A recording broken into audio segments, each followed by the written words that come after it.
कैसे हो दोस्तों। उम्मीद करते हैं आप ठीक होंगे, बढ़िया होंगे। आपके एग्ज़ाम की तैयारी भी बढ़िया चल रही होगी। जल्द ही कक्षा 10 का गणित का एग्ज़ाम होने वाला है। आप लगातार पढ़ते रहिए। जो हम पढ़ा रहे हैं उनमें से एग्ज़ाम में ज़रूर प्रश्न पूछे जाएंगे। इससे पहले वाली वीडियो में हम प्रश्नावली 14.1 में क्या है,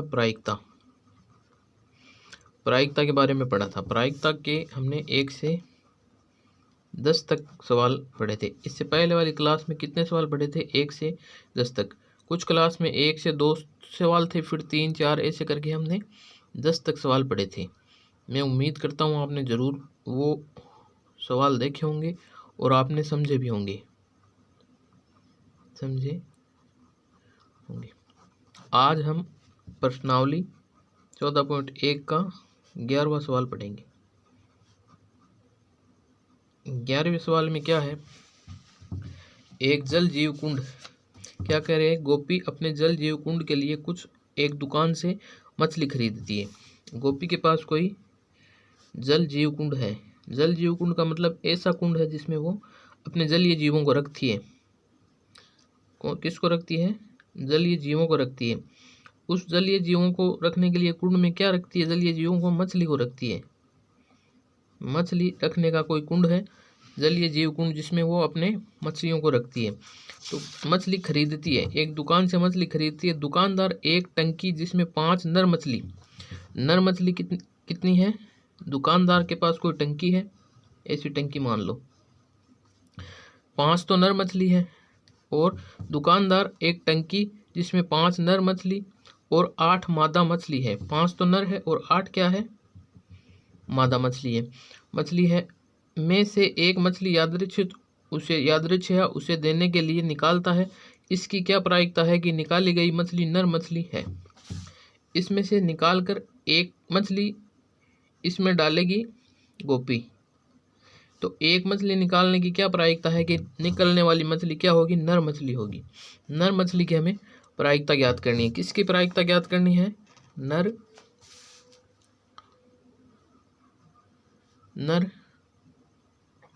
मछली की प्रायिकता ज्ञात करनी है। तो देखिए हम करते हैं,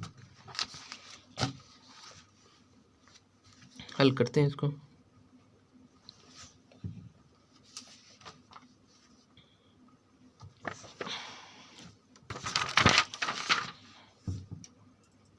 नर मछली की संख्या कितनी है? नर मछली 5। फिर है मादा मछली की संख्या। मादा मछली कितनी है? 8। मादा मछली कितनी है? 8। मछलियों की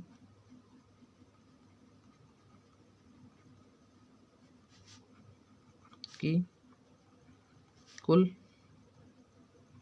संख्या कितनी है? 5 + 8। 8 और 5 कितनी हो गई? 13। मछलियों की कुल संख्या कितनी है? 13। नर मछली 5 है और मादा मछली 8 है और मछलियों की कुल संख्या है 13। अब ये क्या पूछ रही है हमें कि नर मछली होने की प्रायिकता ज्ञात कीजिए। नर मछली होने की प्रायिकता। तो प्रायिकता कैसे ज्ञात करेंगे हम? प्रायिकता बराबर क्या होगा? अनुकूल घटना के अनुकूल परिणामों की संख्या, अनुकूल परिणामों की संख्या बटे कुल परिणाम। अनुकूल परिणाम कितनी मछलियां हो सकती है? जो नर मछली है, नर मछली हो सकती है 5। तो हम यहाँ क्या लिखेंगे? 5। और मादा कुल मछलियां कितनी हैं? 13। तो नर मछली होने की प्रायिकता, इसलिए नर मछली होने की प्रायिकता कितनी है? 5/13। होगी। इसके आगे क्या है, दूसरा सवाल हमने लिखा है। दूसरे सवाल में क्या है, संयोग के एक खेल में एक तीर, दूसरा सवाल नहीं, सवाल नंबर 12, 11वां तो कर लिया हमने, 5/13 आई नर मछली होने की प्रायिकता। 12 नंबर सवाल में क्या है, संयोग के एक खेल में एक तीर को घुमाया जाता है। किसको घुमाया जाता है, एक तीर को घुमाया जाता है जो विश्राम में आने के बाद संख्याओं 1 2 3 4 5 6 7 और 8, कौन सी संख्याओं 1 2 3 4 5 6 7 8 में से किसी एक संख्या को इंगित करता है। यदि ये सभी परिणाम संप्रायिक है तो क्या प्रायिकता है कि तीर का निशान, तीर का इंगित निशान 8 को करेगा, एक विषम संख्या को करेगा, 2 से बड़ी संख्या को करेगा, 9 से छोटी संख्या को करेगा। देखो इस तरह से है कोई एक, ये है, इसमें 1 2 3 4 5 6 7 8 ऐसी संख्या अंकित है। ऐसी क्या अंकित है, संख्या अंकित है। इनमें ये तीर का निशान ऐसे जाता है किसी भी एक संख्या की तरफ। अब पहला सवाल है हमारे पास, हल करते हैं हम इसको। फर्स्ट है,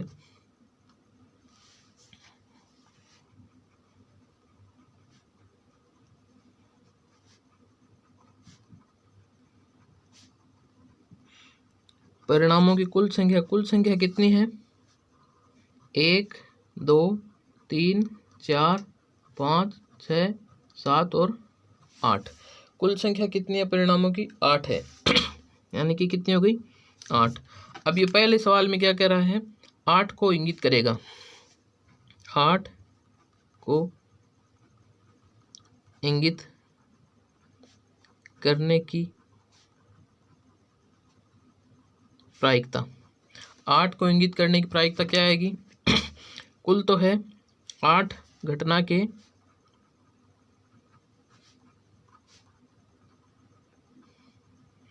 अनुकूल परिणाम बटे कुल परिणाम। तो अनुकूल परिणाम कितने हैं, 8, और कुल परिणाम है, अनुकूल परिणाम है 1 और कुल परिणाम है 8। तो ये प्रायिकता तो 1/8 आ गई। तो 8 प्राप्त करने की प्रायिकता, इसलिए 8 प्राप्त करने की प्रायिकता क्या होगी, 1/8। फिर सेकंड में क्या है, एक विषम संख्या को तीर का निशान विषम संख्या को इंगित करेगा। विषम संख्याएं कितनी हैं,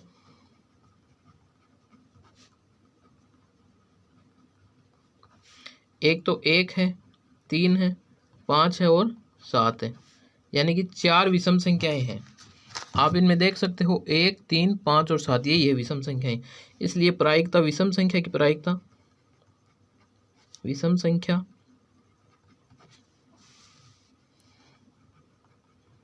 प्राप्त करने की प्रायिकता बराबर क्या होगी, घटना के अनुकूल परिणाम बटे कुल परिणाम। अनुकूल परिणाम कितने हैं, 4, और कुल कितने हैं, 8। तो ये क्या हो गए, 1/2। तो मैं इसे लिख सकता हूँ, विषम संख्या प्राप्त करने की प्रायिकता, विषम संख्या प्राप्त करने की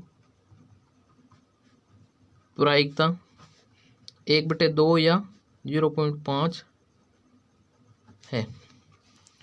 इसके आगे क्या है, अगला सवाल है,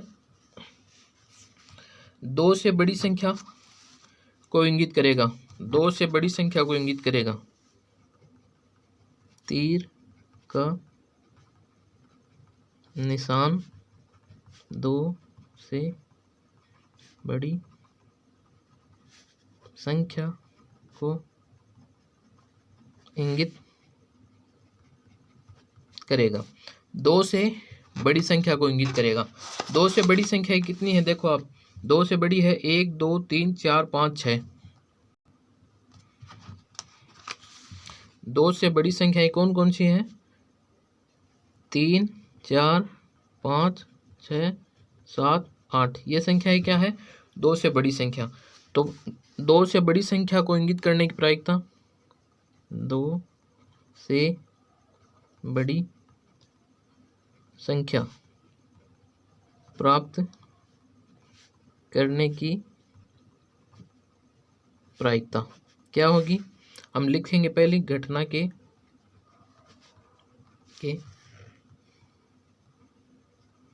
अनुकूल परिणाम बट्टे में क्या है? कुल परिणाम। घटना के अनुकूल परिणाम कितने हमारे पास? 1 2 3 4 5 6। 1 2 3 4 5 6। तो ये कितने हो गए? 6/8। 6/8 को हम लिख सकते हैं 3/4।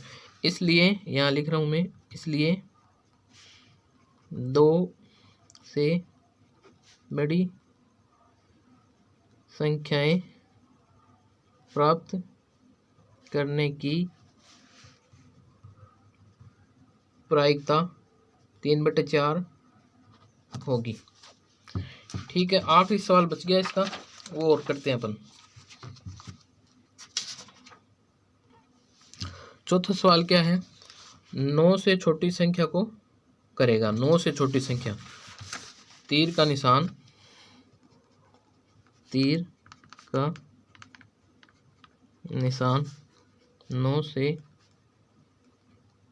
छोटी संख्या इंगित करेगा। कैसे करेगा? देखो, 9 से छोटी संख्या कौन सी है? 1 2 3 4 5 6 7 8। 1 से 8 तक अंक है और सारे क्या है? 9 से छोटे, यानी 1 2 3 4 5 6 7 8, यानी कि संख्याएं कितनी हो गई? 8। तो 9 से छोटी संख्या को प्राप्त करने की, इंगित करने की प्रायिकता, 9 से छोटी संख्या इंगित करने की प्रायिकता क्या होगी? घटना के अनुकूल परिणाम बट्टे कुल परिणाम। अनुकूल परिणाम कितने हैं? 8। और कुल परिणाम कितने हैं? 8, अर्थात 1। अर्थात सभी संख्याएं 9 से छोटी है, इसलिए 9 से छोटी संख्या प्राप्त करने की प्रायिकता क्या होगी? 1 होगी। ठीक है, हमने ये सवाल कर लिया। मिलते हैं हम अगली क्लास में। अगली क्लास में हम सवाल नंबर करेंगे 13 और 14।